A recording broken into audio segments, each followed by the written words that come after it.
Hi, this is Paula Clark with the Paula Clark Group, and these are a few things you need to know when you're first buying a home. Number one is the appraisal.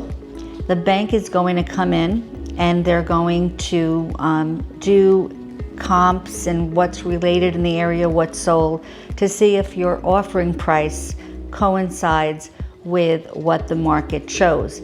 Another term is closing costs. Usually it's about 1% of that purchase price, but probably a little bit less. The down payment.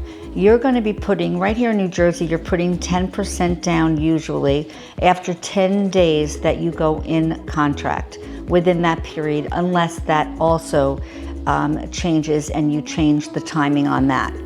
The mortgage rate. You're going to find out what your mortgage rate is, but most importantly, when you talk to your lender, make sure you know what that means in congruence with your payment. So if your mortgage interest is A, then what does that mean for the house you're buying and what your payment is going to be for that home? A pre-approval letter is basically the lender is going to ask you for many different things and paperwork that will show that you are approved to buy this home. They're going to look at your tax records, your what you've made, your income tax for the last year, what your credit score is, and what your credit score is very important for determining what your interest rate is going to be and how much money you have to put down for that particular house. If you're borrowing over $1 million, then you have mansion tax.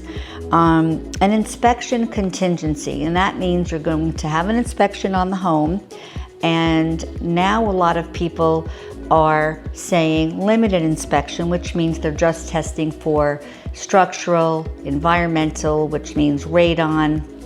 And if there's radon, and if there's a basement and there's radon in the basement, do you need remediation? And that means anything over 4 points is something that has to be remediated.